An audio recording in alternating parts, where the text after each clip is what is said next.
வணக்கம். இது நிசதம் வலையொலி. நான் தென்னன் மெய்மன். முத்துப்பந்தல், அதுதான் இன்றைக்கி நம்ம பேசக்கூடிய தலைப்பு.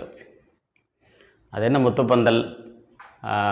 ஒரு தலைக்கு மேலே ஒரு பந்தல் போட்டு அதை முத்துக்களால் அழகு செய்கிறதா அப்படின்னா அந்த சொல்லோட பொருள் அப்படி தான் இருக்குது. ஆனால் இன்றைக்கி நாம் பேச போகிற முத்துப்பந்தல் அதிலேருந்து கொஞ்சம் வேறுபட்டது. அது வானவீதி பற்றி பேசுகிறது. அந்த வானவீதிக்கும் இன்றைய அரசியல் புரிதலுக்கும் தொடர்பு இருக்குது. அப்படிங்கிறதுனால நான் இங்கிருந்து தொடங்குகிறேன். 1964 மேகலா பிக்சர்ஸ் பூம்புகார் திரைப்படம் அறிமுகம் செய்து வைக்கிறார் கலைஞர் மு. கருணாநிதி அவர்கள். அவர் என்ன சொல்கிறாரு? முத்துப்பந்தல், பட்டிமண்டபம், தோரணவாயில், இந்த மூன்றும் பழைய பூம்புகார் நகரத்தில் இருந்தது. அது கடலின் அடியாழத்தில் மூழ்கி கிடக்கிறது அப்படின்னு சொல்லி இந்த கோப்பை மூடுவார். இதோட வேறு சில செய்திகள்லாம் வருது. அது ஒரு திரைப்படங்கிறனால அதுக்கான தகுதியோடு மிக சிறப்பாக அவர் சொல்லியிருப்பார்.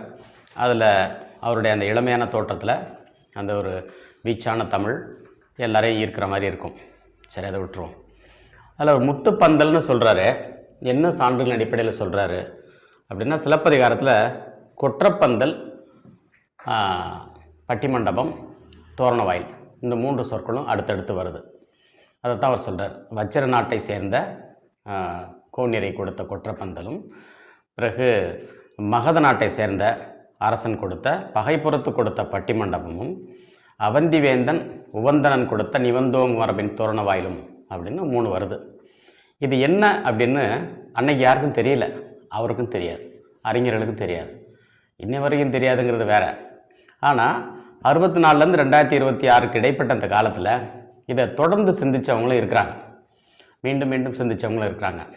அப்படிப்பட்டவர்களுடைய அந்த தொடர்புகளாலும் அதை மேம்படுத்தி கலந்தாய்வுகள் நடத்தினதாலும் நான் இன்றைக்கி இந்த செய்தியை வைக்கிறேன்.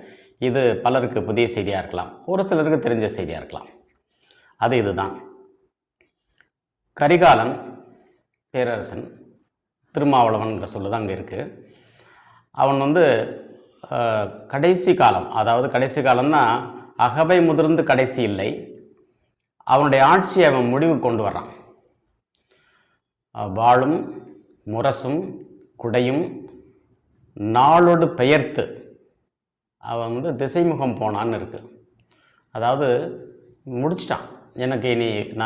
எனக்கு பகை கிடையாது, எதிரிகள்னு யாரும் இல்லை, என்னுடைய நான் பெற்ற இந்த கொற்றம்ங்கிற சொல்லு பயன்படுத்தலை, வேறு ஒரு சொல் இருக்குது, அது ஒரு தொழில்நுட்ப சொல்.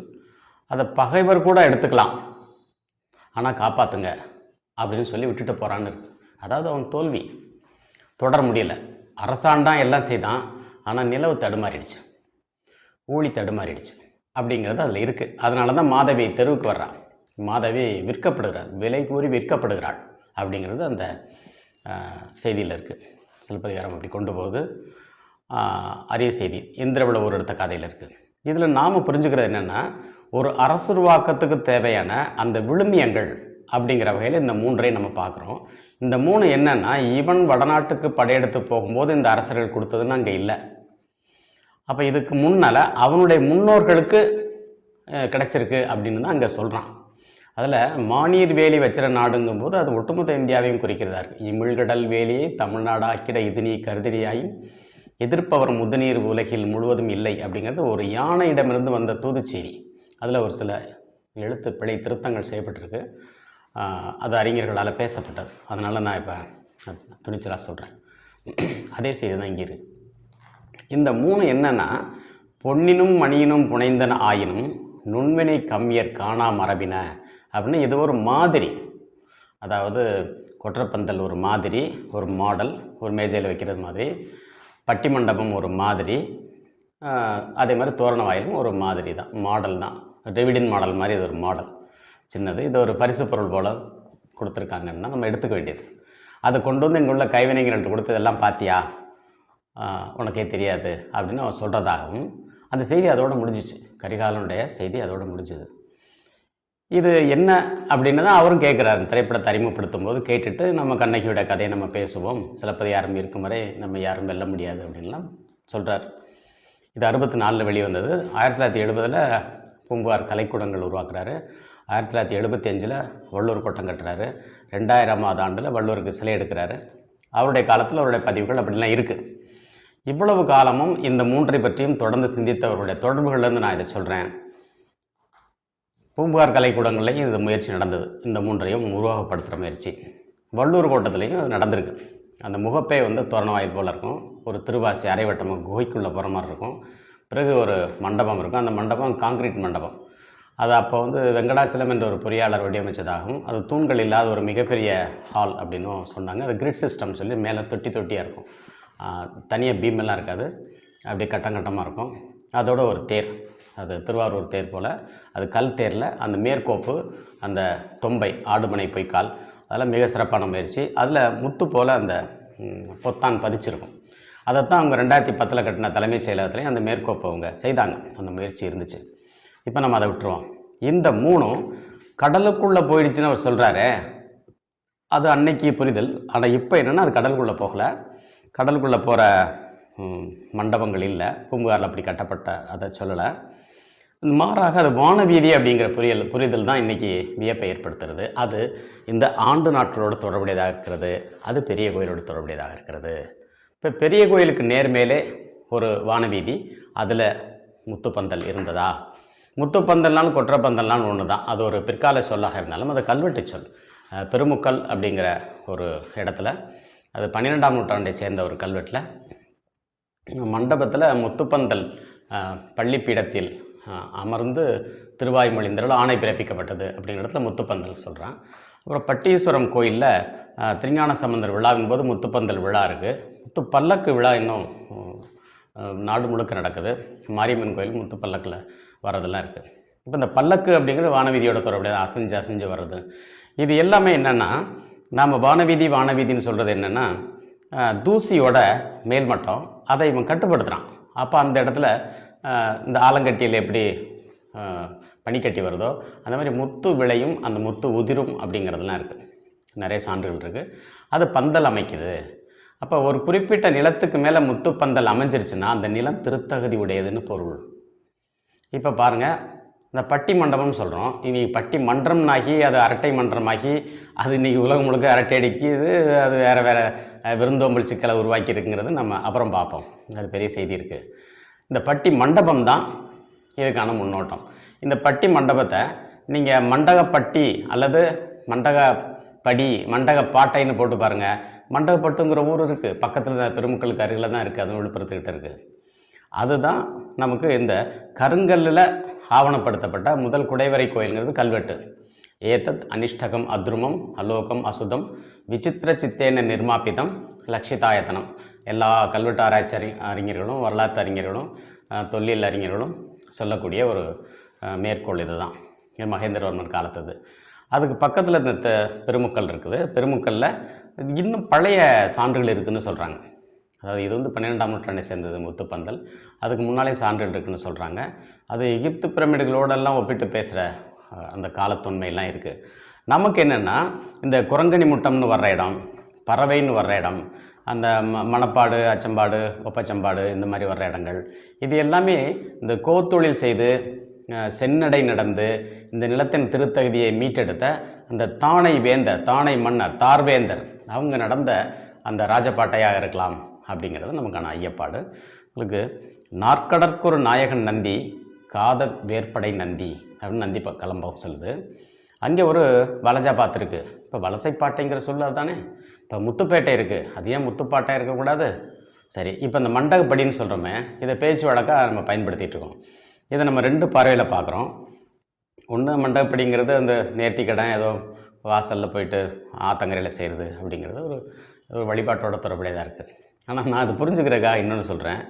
ஒரு வீட்டில் ஒரு விளையாட்டு அகவை உள்ள ஒரு சிறுவன் விளையாட போயிட்டு இரவு நேரமாகி விளக்கு வச்ச பிறகு வரல. அம்மா கூப்பிடுறாங்க, வரல. அப்போ என்ன சொல்கிறாங்க, சத்தம் போடுறாங்க. அந்த கூப்பிடு தொலைவில் தான் விளையாடிட்டுருக்கான். நீ வா, உனக்கு இருக்குது மண்டகப்படின்னு சொல்கிறாங்க. இங்கே என்ன மண்டகப்படின்னா, வந்தவொடனே 4 சாத்து முதுகில் போடுறது தான் மண்டகப்படி. அப்போ அவன் அந்த அடி வாங்கிக்கிட்டும் அவங்களோட அவன் ஆர்கியூ பண்ணுறான், நான் விளையாடுறது சரிதான்னு. அதுதான் ஆர்கியூமெண்ட்டு. அதுதான் பின்னால் பட்டிமன்றமாக மாறி போய் இன்றைக்கி அது இருக்குது. அது இருக்கட்டும், நீங்கள் தனியாக பார்த்துக்குவோம். இப்போ இந்த மண்டகப்பாட்டை, இந்த தோரணவாயில், இந்த முத்துப்பல்லக்கு, இது எல்லாமே வானவீதி அப்படிங்கிறதுக்கான சான்று. என்ன வகையான அரசியல் புரிதல் அப்படிங்கிறத இன்றைக்கி நம்ம கேள்வி. மறுபடியும் நம்ம திமுகவுக்கே வருவோம். திமுகவினுடைய அந்த அரசியல் சட்ட பதிவில் வாட் இஸ் டிஎம்கே அப்படின்னு சொல்லும்போது அவங்க சில விளக்கங்கள்லாம் சொல்கிறாங்க, சில பண்புகள்லாம் சொல்கிறாங்க. அதில் நாம் இன்றைக்கி பேசுகிறது committed to achieving the goal of bolstering the Dravidian cultural cooperation in 4 linguistic states. 4 மாநிலங்களில் ஒரு திராவிட பண்பாட்டு கட்டமைப்பை ஊக்கப்படுத்துவது அப்படின்னு சொல்கிறாங்க. ஊக்கப்படுத்துவதுன்னா மேம்படுத்துவது, இருக்கிற நிலைமையை விட மேம்படுத்துவதுன்னு. ஆனால் நடைமுறையில் பாருங்கள், அந்த 1949க்கும் 2026 இடையில் அது மேம்பட்டிருக்கா அப்படின்னா இல்லை. அதில் தமிழர்கள் பாதிக்கப்பட்டிருக்காங்கங்கிறதுனால இன்றைக்கி அந்த திராவிடத்தை தள்ளி வச்சு தமிழ் தேசியம் பொதுமக்களுக்கான அரசியல் கருத்தியலாக பார்க்கப்படுகிறது. எங்களை போன்றோம் நாங்கள் அப்படி தான் பார்க்குறோம். அதில் திராவிடம் பங்களிப்பு செய்திருந்தால் கண்டிப்பாக அந்தந்த காலத்துக்குரிய பங்களிப்பை நம்ம செய்வோம், திறனாய்வு உட்படுத்தி கொண்டு போவோம் அப்படிங்கிற ஒரு நிலை தான். ஆராய்ச்சியாளர்கள் எப்படி இருக்கணும் அப்படிங்கிறதுக்கு தமிழ் பல்கலைக்கழகத்தினுடைய முதல் துணைவேந்தர் ஐயா வ.ஐ. சுப்பிரமணியம், வடசேரி ஐயம்பெருமாள் சுப்பிரமணியம் அவர்கள் தந்த அறிவுரை இதுதான். ஆய்வினப்படுவதே சார்பற்ற ஐயப்பாடு தான் அப்படிங்கிறார். இதை எங்கே சொல்கிறாருன்னா, தமிழ் பல்கலைக்கழகத்தினுடைய முதல் வெளியீடு 1983 புலவர் சே. ராசு எழுதிய மராட்டிய செப்பேடுகள்ங்கிற நூலில் அறிமுக உரையில் முதல் அறிவுரையை அதை கொடுக்குறார். ஆய்வு எனப்படுவதே சார்பற்ற ஐயப்பாடு. அந்த வகையில் நான் சொல்கிற செய்தியும் ஐயப்படலாம். உண்மை இருந்தால் எடுத்துக்கலாம், பிழை இருந்தால் சுட்டி காட்டலாம், திருத்திக் கொள்ளும். சரி, இப்போ திமுக இப்படி ஒரு கருத்தில் இருக்குது. ஆனால் இன்றைக்கி அதோட நிலை என்ன? அப்போது அரசுவாக்கம் 1964 திமுக அரசு அமைக்காத போதே அவர் வேந்தர்களுடைய அறிவுரை எடுத்து அவங்க சொன்ன அந்த முத்துப்பந்தல் கருத்தையெல்லாம் எடுத்து தான் ஒரு அரசுவாக்கம் செய்கிறார். ஆனால் இன்றைக்கி நம்ம மன்னர்களை தூக்கி போட்டுடலாமா? அண்மையில் திருமாவளவன் பேசியது சிங்கள பௌத்த இனவெறி குரலாகத்தான் தெரிகிறது. அது தமிழ்நாட்டிலிருந்து ஒரு தமிழனின் குரலாகவே இல்லை. இந்த ஐயப்பாடு நம்மை மேலும் சிந்திக்க வைக்கிறது. அதுபோக அவர் அதுக்கு பிறகு உடனடியாக தந்த சில விளக்கங்களும், அடுத்து அவர் சொன்ன மே 17 அவர் நான் தமிழ் தேசிய எழுச்சி மாநாடு நடத்துவேன் அப்படின்னு சொல்லிட்டு அதை ஒரு திவசமாக பண்ணுவேன்னு அவர் சொன்னது மேலும் சினம் கொள்ள வைக்கிறது. அது தனியாக போயிடும். நான் இப்போ இந்த தேர்தல் நேரங்கிறனால அதை விரிவாக பேசலை. அதை அந்த நாளைக்கு பிறகு பார்த்துக்குவோம். யாரும் இன்றைக்கி எதுவும் சொல்லிவிட்டு தப்பிச்சு போக முடியாது. அவங்கவுங்க சொன்னதுக்கு அவங்க விலை கொடுத்தாகணும். நான் சொன்னதுக்கு நான் பொறுப்பேற்று தான் இதை நான் பேசிகிட்ருக்கேன். இது எல்லாமே நம்ம ஆவணமாக்கி வச்சுக்கலாம், ஏன்னா தவறுகளை திருத்திக்கிறதுக்கு பயன்படுங்கிறதுனால. இப்போது நம்ம நிறைவு பகுதிக்கு வந்துடுவோம். இந்த பிறை, இன்றைக்கி எதிர்பார்த்த பிறை, இன்றைக்கி அமாவாசை அப்படின்னு எதிர்பார்த்தோம். ஆனால் போன பௌர்ணமி, 2வது பௌர்ணமி தடுமாறி வந்தது. இந்த ஆண்டினுடைய 2வது பௌர்ணமி அது எப்படின்னா நம்ம பார்க்கணும். இதுதான் ஆண்டின் முதல் நாள். இது 24/12/2026, அதாவது கிறிஸ்துமஸுக்கு ஒரு நாள் முன்னால் தொடங்கிச்சு. அந்த 12 நாள் பௌர்ணமியில் ஒரு பௌர்ணமி தோல்வி ஆயிடுச்சு. அடுத்த அமாவாசை வந்தது, அந்த மாதம் முடிஞ்சது. அடுத்த பௌர்ணமி கொஞ்சம் தடுமாறி வந்தது, ஆனால் அதை இன்னும் உறுதி செய்ய முடியலை. அடுத்து இந்த அமாவாசை நாளில் தான் இன்றைக்கி நம்ம நின்றுட்டுருக்கோம். இன்னும் 3 நாள் இருக்குது 3ஆம் பிறைக்கு. அந்த 3ஆம் பிறையை நம்ம உறுதி செய்யணும். உறுதி செய்த பிறகு இது 21ஆம் தேதி. அந்த 21ஆம் தேதியிலேருந்து தொடர் 12 நாட்கள் அடுத்த பாட்டை. இந்த மாதிரியான பாட்டை இன்னும் ஓரிரு பாட்டைகள் தான் இருக்குது. இந்த திமுக அரசினுடைய இந்த திராவிட மாடல் 1 முடிகிறது. மே 7, 2021 முத்துவேல், கருணாநிதி, ஸ்டாலின் ஆகிய நான் அப்படின்னு அவர் பதவியேற்ற நாள். மே 6, 2026 அது இவங்களுடைய ஆட்சியினுடைய 5 ஆண்டு அவங்க நிறைவு செய்கிறாங்க. இன்னும் 78 நாட்கள் இருக்குது. Countdown starts. இப்போ இதுவரைக்கும் நம்ம பார்த்த வகையில் நம்ம இந்த தேர்தல் நேரத்தில் என்ன தேவையோ அதை நம்ம பேசணும் அப்படிங்கிறதுக்காக நான் இங்கே வர்றேன். இந்த பிள்ளையை கிள்ளி விட்டு தொட்டி ஆட்டி விடுறேன்னு சொல்லுவாங்க. அது ஒரு வழக்கமாக, அது ஒரு வசைச்சொல் போல தான் இருக்குது. அவனே பிரச்சனையை உருவாக்குறான் அப்படிங்கிற மாதிரி. அதை அப்படி இல்லை. அந்த தலைநாளை தொடங்கிட்டு இந்த 12 நாட்களை இவன் வந்து இயக்க தொடங்குறான் அப்படிங்கிற இந்த நம்முடைய முயற்சியின் மீதான தாக்குதலாக கூட இருந்திருக்கலாம். இங்கே பிள்ளையை கிள்ளி விடுவீங்களோ அல்லது பிள்ளையாரை கிள்ளி விடுவீங்களோ வளர்பிறை சதுர்த்தியில் மாதம் பிறக்கிறதுங்கிறத நினைவுபடுத்தி கொண்டாலே போதுமானது, மற்றெல்லாம் தானாக பார்த்துக்கும். இதுதான் நான் இன்றைக்கி சொல்ல வர செய்தி. அந்த வகையில் இந்த வளர்பிறை பாட்டையை நாம் கையில் எடுப்போம். இந்த நாளை கையில் எடுத்தாலே 90 விழுக்காடு சிக்கல் தீர்ந்து போகும். ஏன்னா இந்த நாட்காட்டியில் சனிக்கிழமை இல்லை. அதனால் என்ன சொல்கிறேன்னா, say goodbye to Saturday, make your own calendar. அவ்வளோதான். நன்றி.